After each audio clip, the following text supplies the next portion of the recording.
So, welcome to Life in the Fast Lane. My name is Julie Mendelson. I'm a product manager at Alteryx. I've been with Alteryx for 2 years now, and I work on our server product, which means I work really closely with our software development teams to bring new features and improvements to life for server. And I'm really excited to be attending my first Inspire in Europe, especially since I just attended the Inspire North America back in June. I'm just thrilled to be able to do this again and get to connect with many of you in person here. So with that, I'll go ahead and bring up my obligatory slide where I have to make mention that I may be talking about some forward-looking statements in this talk. And this is just a reminder that things can and often do change. So please don't do anything like make purchasing decisions based on information that I might mention about the future. And this is also a good time for me to bring up our UX labs. If you haven't had a chance to visit, I know many of you I recognize. I saw in there yesterday as I was working it. It's open until I think 3:45 today. But it's a great opportunity to go in and actually check out some of the new ways we're thinking about the future of servers. So I want to definitely plug that before we get started here. So in this session, I'm going to be covering some tips and tricks on deploying server and configuring your server and how to optimize for the future.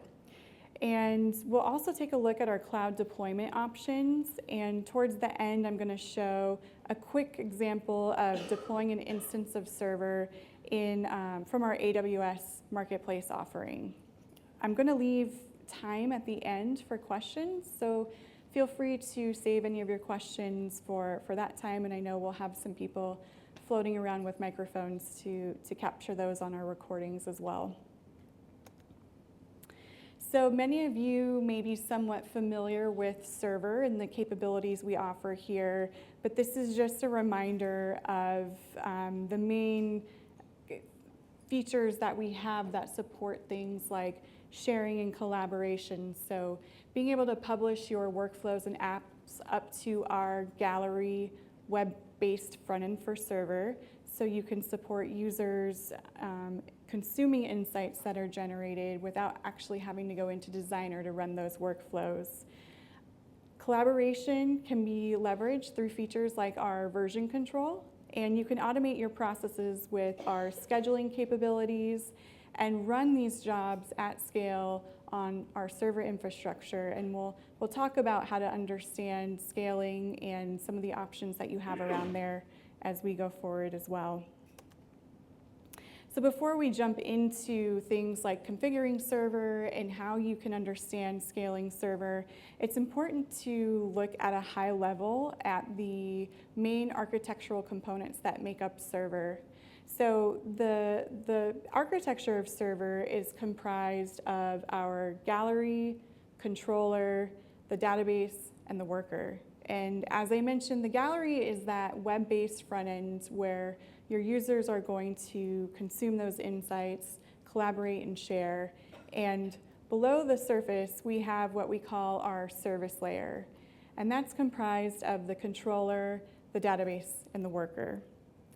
The controller itself is responsible for orchestrating all of the requests between the different components like the gallery and managing the queue so your workers are picking up the queue from there.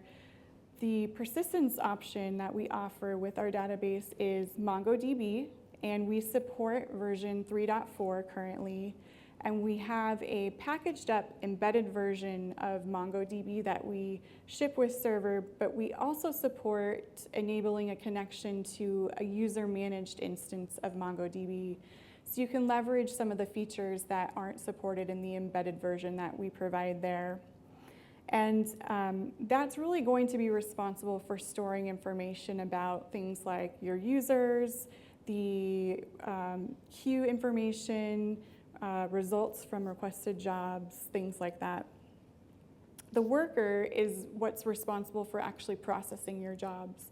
So the workers themselves contain one or many instances of the Alteryx engine, and they are going to be continually checking in with the queue and plucking those jobs off the queue to actually do the processing, and then return the results back up into the gallery to be rendered from there.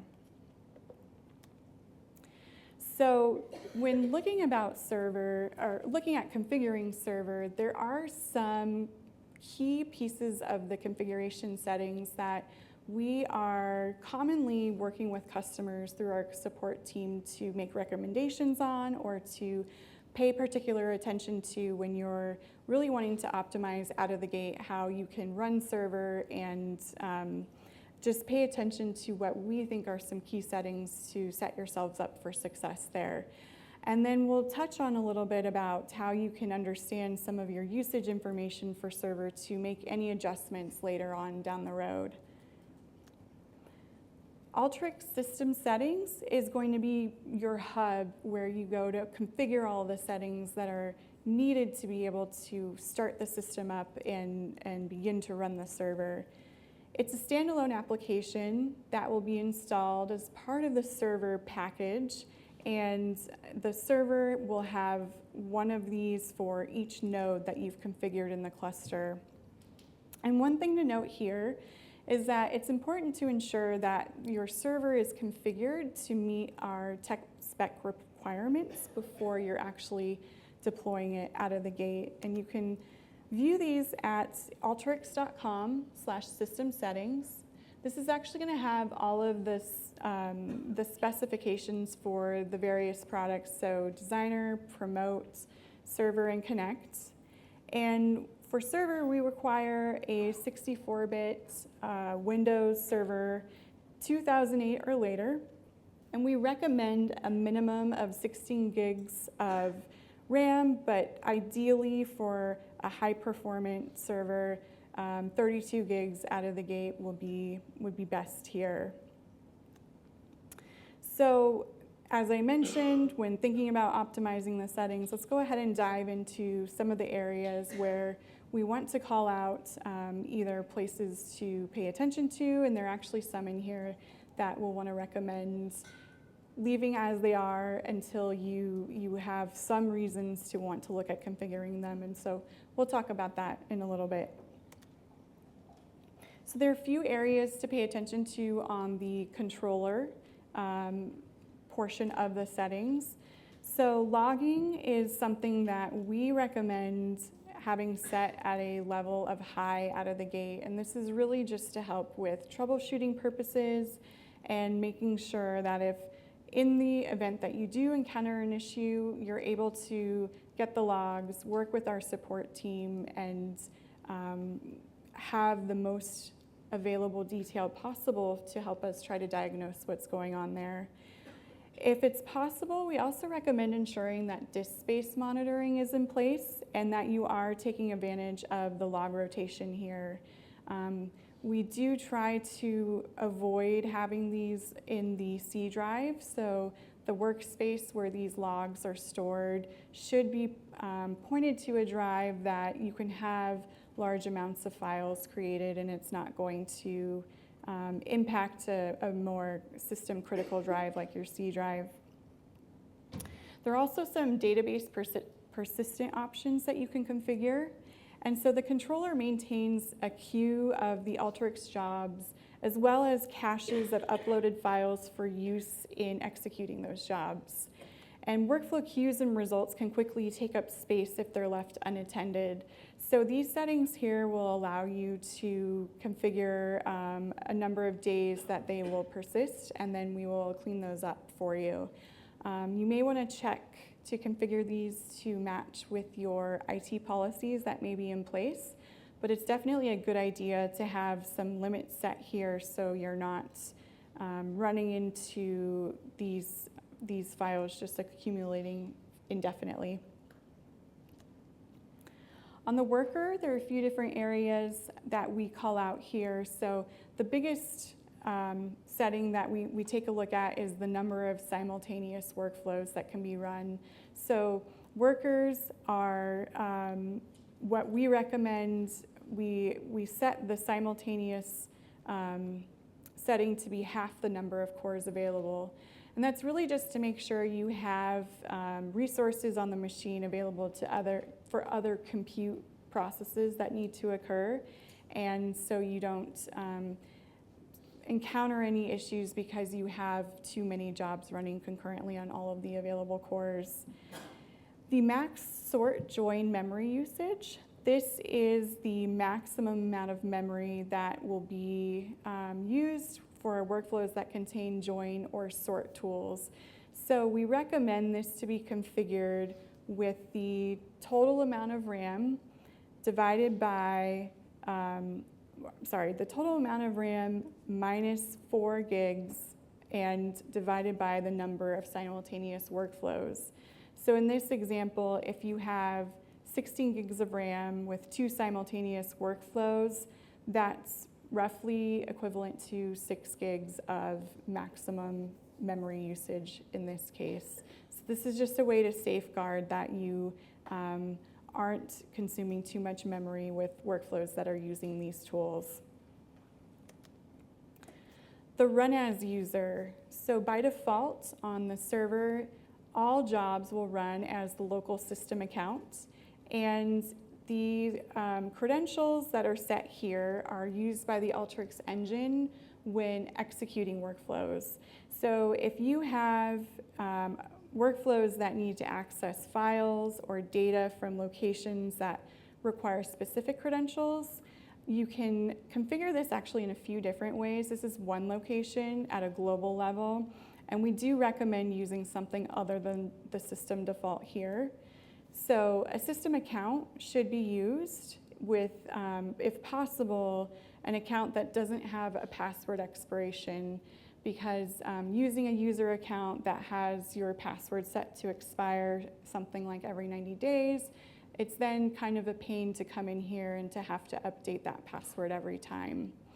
This setting for run as can also be configured at a more granular level, so you can go into other areas in the gallery and actually set defaults at the studio level. You can leverage features like workflow credentials to prompt users each time they run a job. So there are different ways that you can control this, but this is just calling out that at a minimum, you'll probably want to use something other than the local system account when you're configuring the server out of the gate.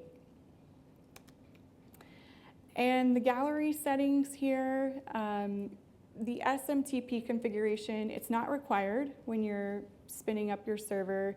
You can configure it and use it without this, but you want to be sure to remember to configure this because it's required for things like resetting your passwords and for your users getting notifications about collections being shared with them, adding workflows, membership changes, and things like that. So just something to keep in mind and make sure you are configuring these settings here. So at the minimum, your users can reset their passwords if you're using the local authentication. And in the engine, we have another sort join memory setting, but this is the default. So this is the minimum amount of memory that the engine will consume while performing operations. These two settings here are actually an example of things to be aware of, but we recommend not touching these at first. So it can help with improving performance, but it's a best practice to leave this as the default and then work with support if you do see that you're using a lot of workflows that have these tools and you're noticing some performance issues. They can help figure out the best adjustment from there. And then the default number of threads. It's another one where we recommend leaving at the default, but this is something that you can configure for some of our tools that are multi-threaded. So one example is the cast tool. It defaults to the number of cores +1. And again, you'll want to leave this at the default, but work with support if you do have questions around adjusting this to potentially look at increasing performance. And then the engine run at lower priority setting.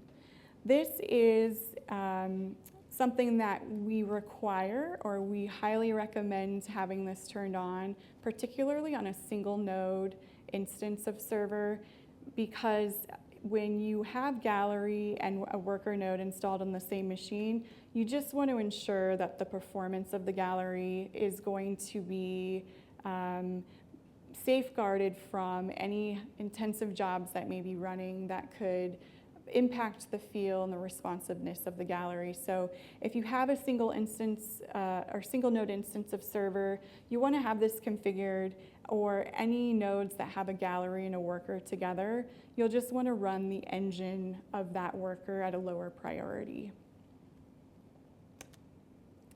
So we've looked at the main high-level settings that we like to call out. They certainly aren't all-encompassing, but those are the most common ones that come up in working with customers and that our support team pays close attention to when helping to configure the server.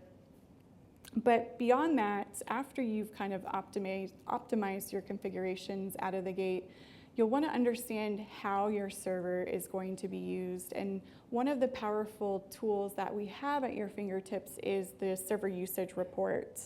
So this is available at downloads.alteryx.com, and it has information around user access, content, schedules, and job analysis, so you can understand things like how many users are in a studio, artisan versus viewers. You can see login history for users. You can understand how many collections have been created and how many apps are in each collection. And then there's job analysis, so being able to see how many schedules you have running at a certain time of day, and it helps you kind of understand when there may be more opportune times to create schedules. And additionally, there is designer telemetry that can be configured to actually feed into that usage report. So your designer users can enable what we call our phone home feature, and it's a configuration and runtime settings that they can turn on, and this will send additional data like tool usage and the global search capabilities. So you can further understand how your designer users are configuring their workflows, what tools they're using, what are they searching for, and so it's just more information to help understand how the system is being used in your organization. And just some supplemental info about our logging. We have 3 different logs that exist. So we have the service log, that was what we were looking at configuring on the controller tab in the system settings area. This will have some back-end communication information, job scheduling information, other persistence-related information. And then the gallery logs are going to be focused on things like web traffic, user authentication, app execution, results, and lastly, the engine logs will contain more specific run information. So tool runs, timestamps, success and failures, things like that. And you may notice that these are all separate logs that are generated, and we actually have some resources out there floating around in community. There's a great community article written by one of our server developers. He's our server guru. He works on all things across the products, but Steve Algren is a big contributor in the community with some great resources out there. And one of those being a workflow that he created that you can access and actually use to parse the logs and combine the service and gallery logs together to understand things like finding jobs that failed and to query for specific user activity and login times. So now I want to step into understanding server and the scalability here. And there are some different options on how you can scale server and the ways that you want to think about when to scale which components that we talked about earlier. So there are 3 primary ways to scale. So you can add worker capacity, and this is something where it will give you more concurrent job running capacity. You can add gallery capacity, and I think about this more in terms of concurrent users in the gallery as opposed to the number of jobs that you're going to have running in the system. And then adding database capacity for things that are more along the lines of disaster recovery and making sure that you have redundancy in place. And then we do have, it is possible to have a highly available controller using Windows failover clustering. So there's another great article out there in community. Our solutions architecture team published this one within the past, I think within the past 6 months or so, and they document step by step how you can configure the controller high availability, and it'll really ensure that if one happens to go down, that another one can take over on standby pretty seamlessly. So when it comes to scaling the worker, we have two different options. We can scale up, so you can add cores and increase the engines per worker. So meaning if you add more cores, you can add more of those simultaneous processes that can run multiple jobs at the same time. The pro is that there's no additional hardware needed to manage here, but it doesn't necessarily equate to a greater throughput for the amount of time it takes to process those workflows, and you can potentially run into resource contention here. So scaling out is more of the recommended approach here, so adding additional worker machines. We see better worker performance with this option, but there's more overhead to manage this. You are adding additional nodes to your cluster, so it's just another thing to keep in mind when you're thinking about this. And as I mentioned, adding workers, it's the recommended method to scaling when you want to add more job capacity here. It allows for more workflows to be processed simultaneously, but you also get the benefit of having high availability in place. So if one worker goes down here, you have others on standby to pick up those jobs. And the controller worker architecture is such that the controller doesn't really know what workers exist in the system. It makes it really easy to add workers, or if one happens to go down, it will seamlessly have others on standby to take over. Workers can be on other servers, can they? Pardon? Workers can be spread across other servers, What would you mean by that specifically?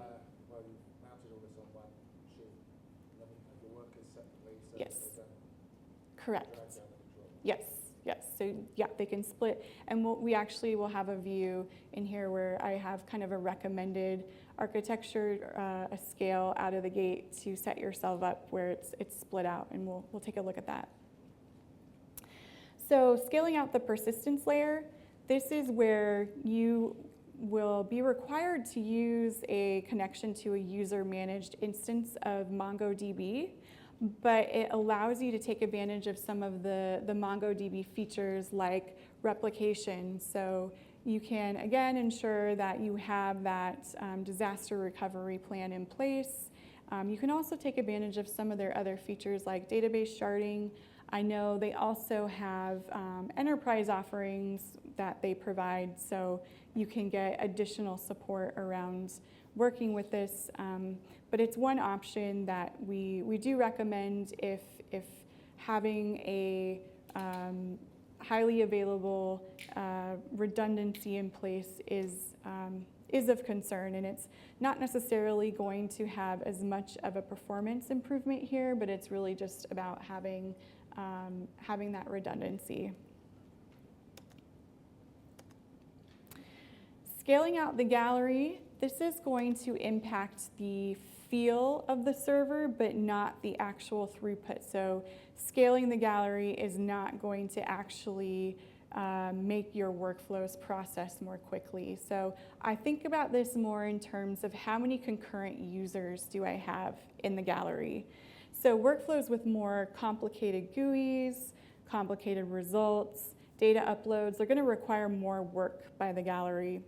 And the decision here, we recommend 1 core per 25 concurrent users.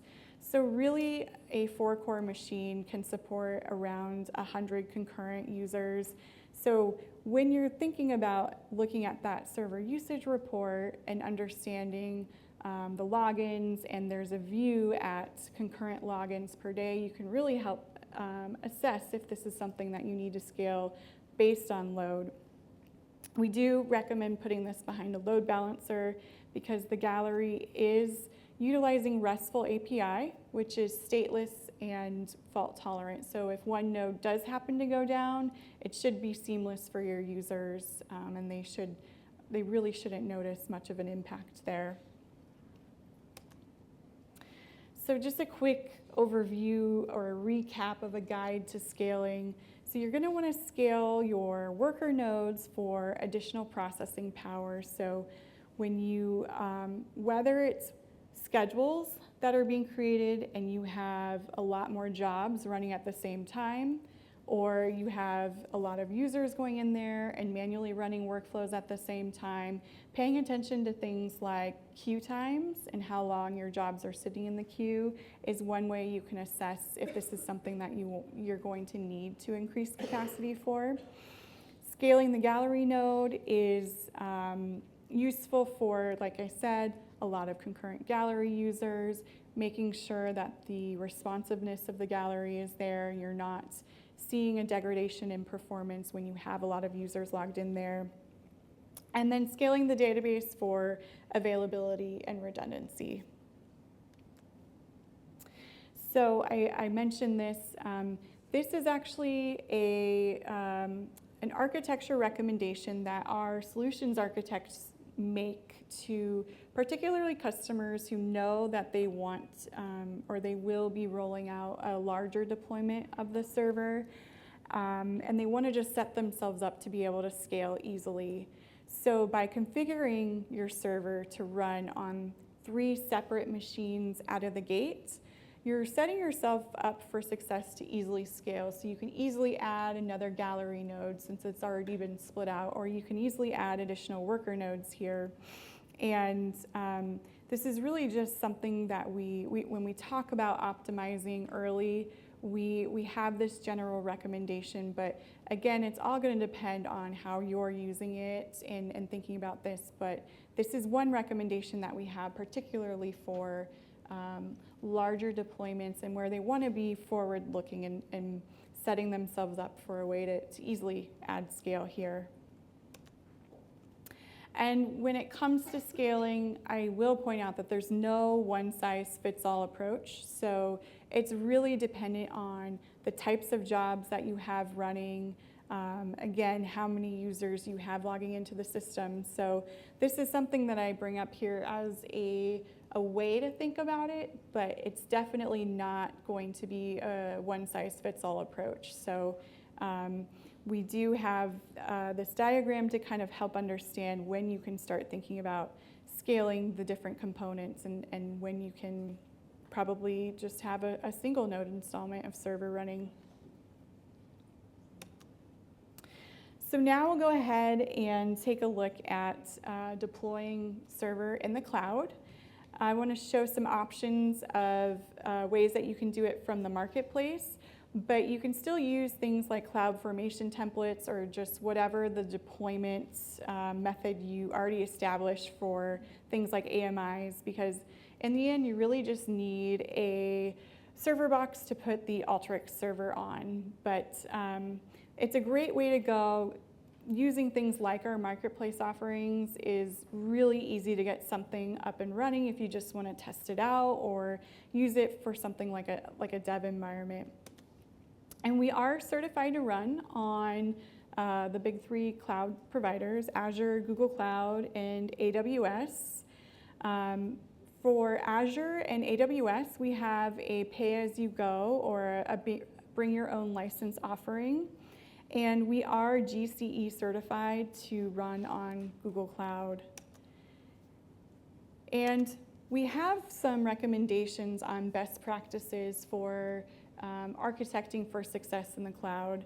So we recommend definitely having 2 or more availability zones with workers and galleries in each zone, and taking advantage of MongoDB and using a replica set to do the same thing. I do want to note the difference between vCPUs and physical cores for our licensing.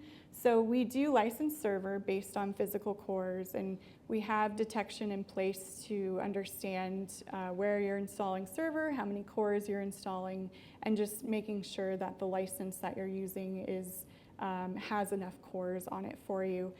vCPUs work a little bit differently. So there are 2 vCPUs for each 1 physical core. But when using an option like bring your own license, we calculate for that. So if you, for instance, use an 8 vCPU machine, we will only require the 4 physical core license to run the server, if that makes sense. I mentioned we do have cloud marketplace offerings. We have these for both Amazon and Azure. We have it in the works for Google Cloud. But what I wanted to do really quickly was to go through our AWS marketplace offering and just walk through how easy it is to really get something up and running with our server from that. So I'm actually going to jump out. And I'll search for Alteryx Server. And I'm going to go ahead and select the Bring Your Own License option. I will subscribe. And I'm actually already subscribed, so I'm just going to continue to the configuration here. And you can see we have a 64-bit AMI. We have our latest server release in here, so that's our 2018.3 release of server. And for the region, I'm actually going to go ahead and select EU London. And I'll continue to launch. And it's fine to go with the defaults here. So the instance type that we recommend is an M5 2x large. And you can create a VPC or just use a default. And the security group, we have our default recommended ports, but these can be configurable if your policies require that you have different ports configured for this. But I'm just going to go with one that we have that I've created up here.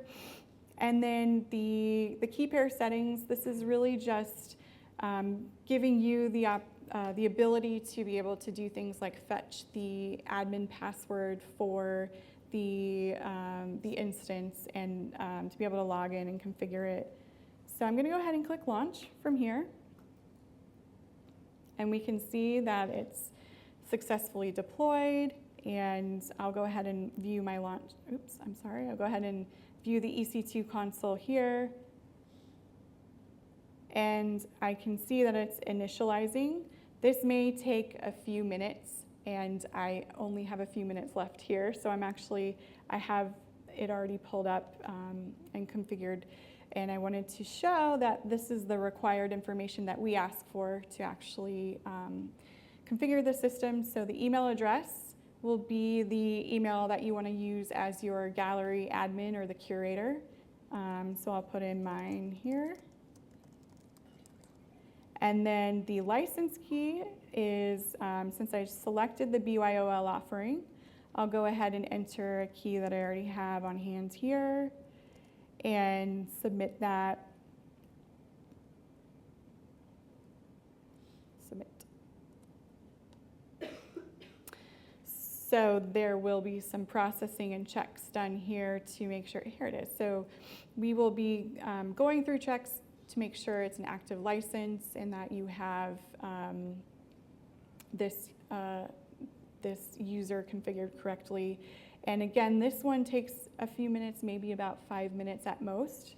So I'll just show you, I have one that's already been licensed, and then it's really just a matter of signing in as that configured user, and then I'm off and running and I'm ready to go. So really, in a matter of perhaps 10 minutes, I could have this spun up and ready to go from our marketplace offering. So with that, definitely be sure to check out the community articles that I referenced. We have some information around automated deployments, so deploying server with things like chef scripts or recipes. The Alteryx usage report that's accessible on our downloads page.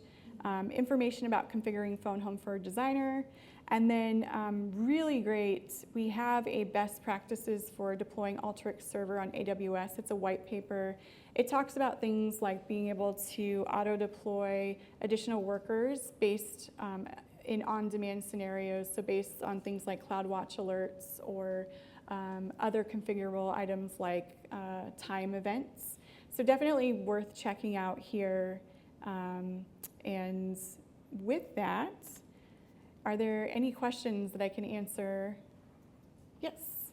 Question to one of the previous slides. You mentioned that the recommended configuration is 2 cores per 1 flow, right? 2 cores per 1 worker. So if you are going with the 4-core default, yeah. So then half the number of cores, are you talking about simultaneous workflow runs? Yes, yes. Yeah, so 2 cores for 1 4-core worker. And if I remember correctly, Alteryx is running on the 1 core. Alteryx CMD exa as the single thread process. The engine? Yes. Yes. So why then you need another core? If you want to have 2 instances of engine running at the same time. Yeah, but you still have 2 another. I mean, like. So it's really just to ensure that you have other resources available for any other processes on that machine. Okay, and another one is, would this information be available, like links and stuff? Yes. So we will be publishing these slides, and these will be shared out with all attendees, definitely. That's great. Thank you. Yeah.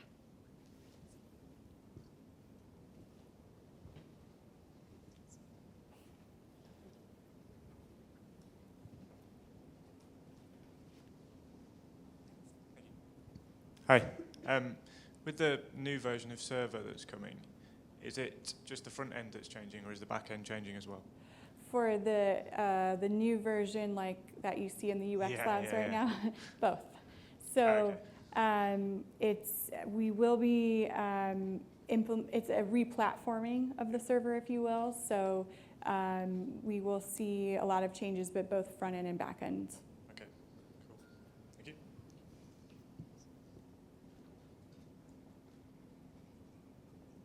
And again, if you haven't checked that out, I definitely recommend. I think you'll have a little over an hour to get in there and see some of those changes that we're looking at.